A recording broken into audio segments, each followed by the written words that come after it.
So today I'm going to be talking about some stories about my experiences in India. So, it doesn't matter. Okay. Alright, so a few summers ago I went to a scout camp in West Virginia for this thing called the National Geographic. There was 30,000 scouts from all over the country and the world there. And since it was such a large event, we as participants were offered the chance to participate in an essay competition.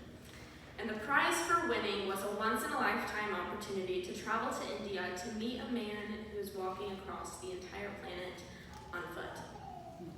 Now, when I was first introduced to this competition, I didn't really pay attention to who this man was or why he was walking across the globe.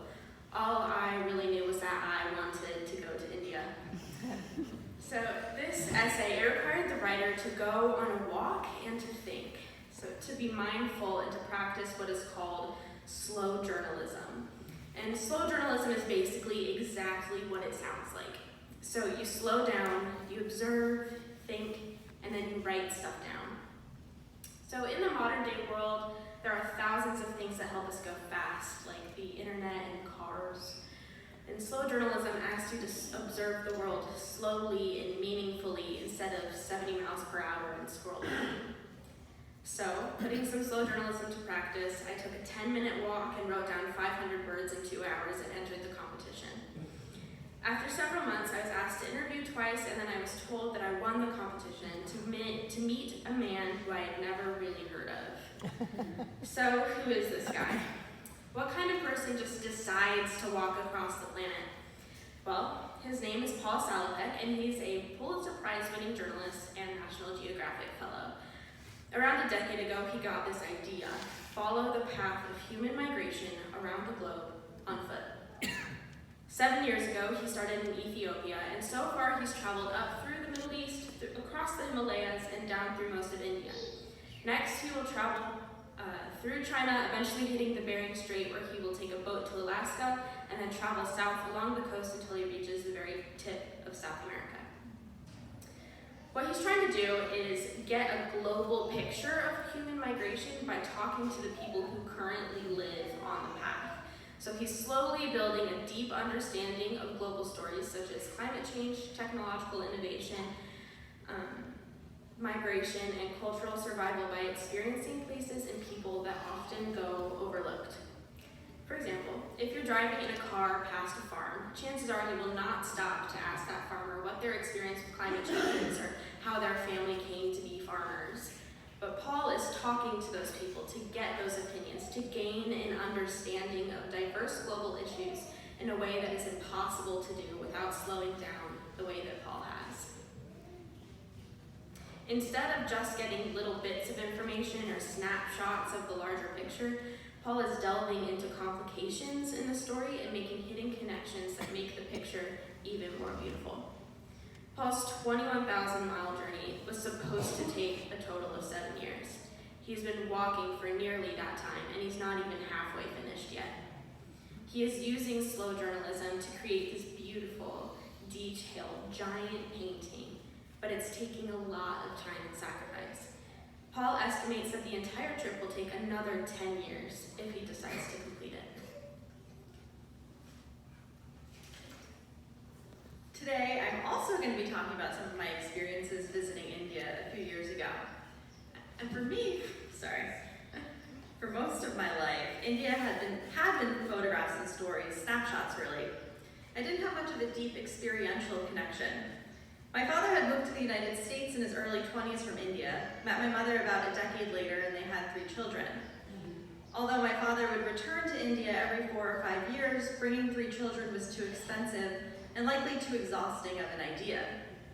So, although I had always been curious about the country half of my family hailed from, and I long had a strong desire to connect with my family in person rather than through phone and email, it wasn't until I was in my mid-20s that I bought my own plane ticket and made the trip. There are a number of powerful things about this experience, but there's one image of paying attention to a road that is actually very frequently traveled that I find myself thinking about from time to time. During one of my days in India, my uncle and I took a 4-hour drive from Delhi to Agra, where we would visit the Taj Mahal.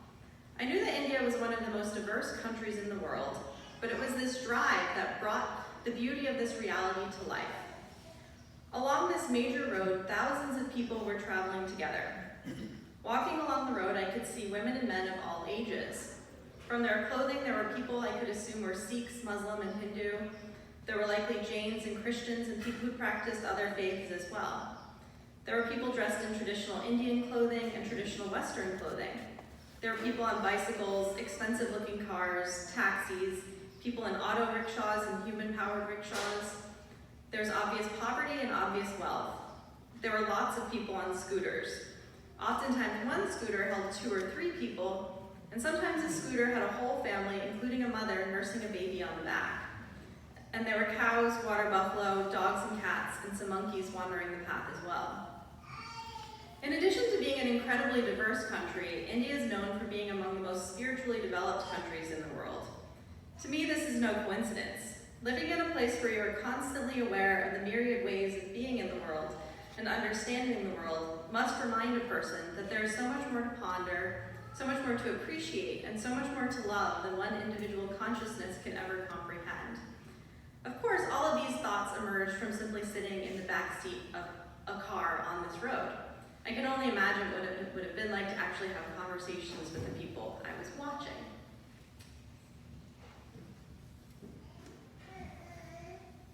All right, so Paul Southpeck, the man who is walking around the world, has made it his mission to actually talk and learn from the people, much like Anjali saw from the seat of her car.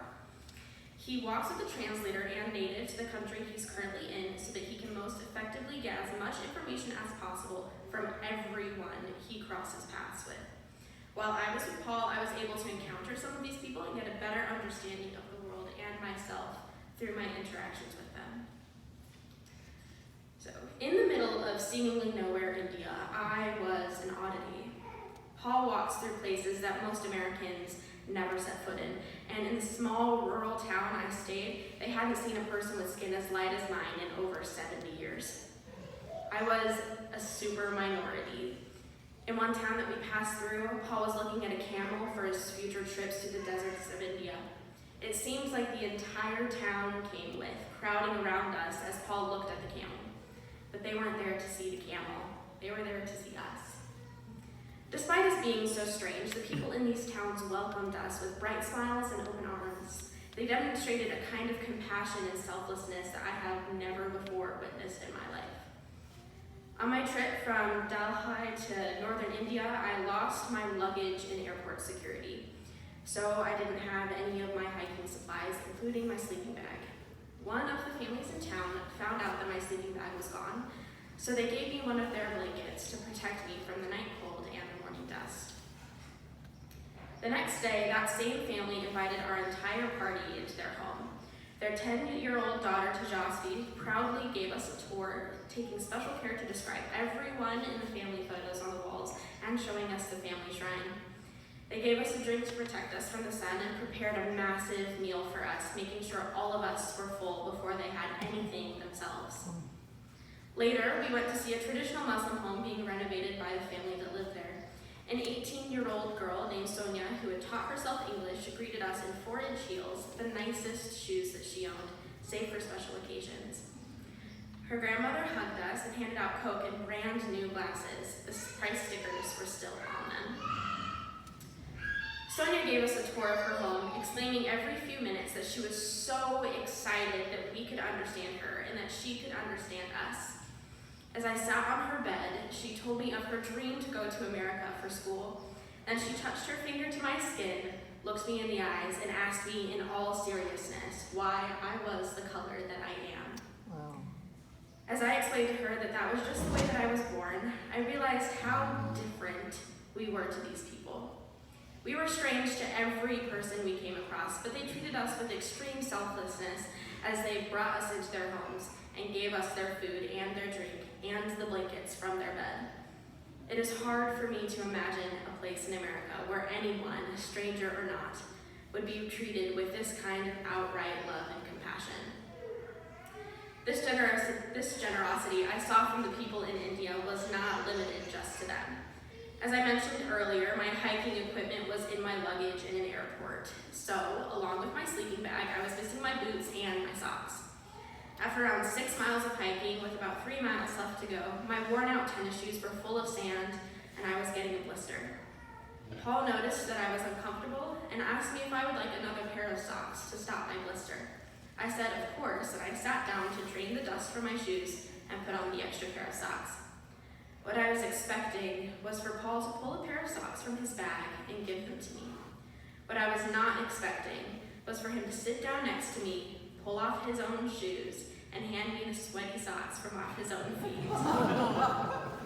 This man had only one pair of socks, and he took them off his tired feet and hiked 3 miles without socks so that I wouldn't get a blister. Maybe he had this selflessness before he started traveling the world, or maybe he learned it from the people he encountered on his long journey.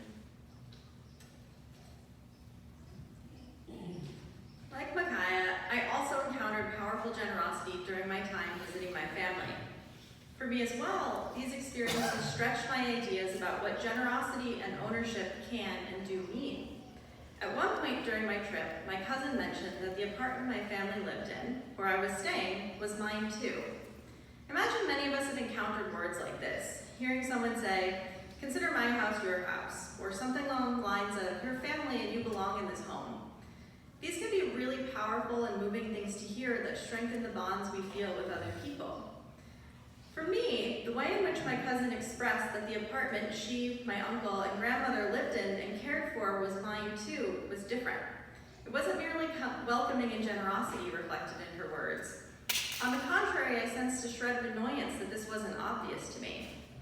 I've come to understand her words as an expression of a different consciousness regarding ownership than what I typically encounter as someone who was born and lives in the United States. Her expression that the apartment was mine was not a gift, and it didn't matter who paid the mortgage on the apartment or did the work to take care of it. Property and ownership could extend beyond these ideas. There was nothing to give or to receive. This is, was, and always will be ours.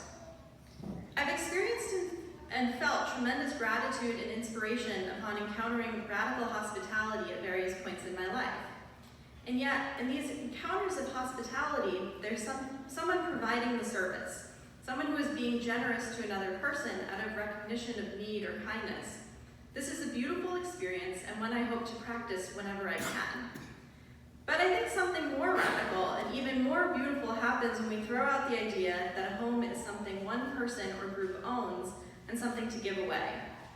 I think this understanding of a home as a space for everybody provides a security and sense of belonging that allows relationships to flourish authentically. And what if this experience could extend beyond sharing with those we consider family and include more people as well? There are, of course, lots of critiques of this old idea that critics of socialism and communism could easily list, and I probably agree with some of it.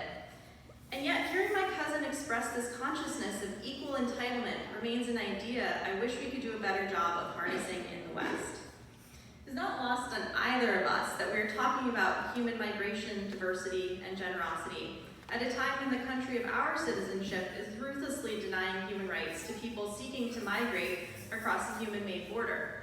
Like Miciah said, it's often hard to think of a space in the United States where a stranger is treated with outright love and compassion. But what if our norm were not to think about who is entitled to this land? Instead, what if our norm were to always ask ourselves, what can we collectively gain from keeping borders more open, and how can we share as much as we possibly can? Traveling is absolutely a privilege, and we've both been very lucky to have had the opportunity to spend this time in India and travel other places as well. We know that with privilege comes an obligation to share. Traveling has been one of the most personally transformative things we have experienced, and we are both so grateful that we could share this bit with you all today. Thank you.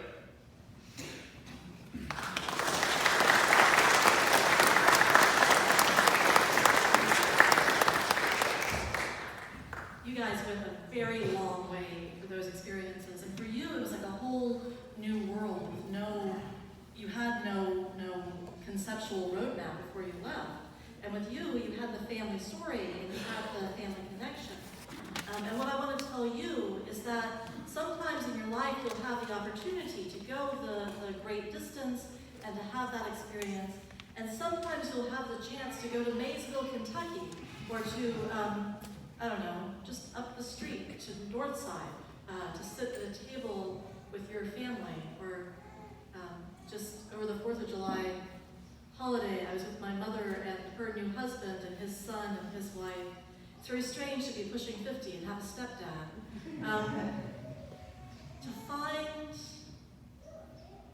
To find the courage of spirit, to be truly in that place and open to the gifts that might come, is something that is there for all of us. That the journey of connection begins here, where you are. And it might take you around the world, but it might take you into deeper relationship with the person sitting next to you. And that is blessing. Will you rise?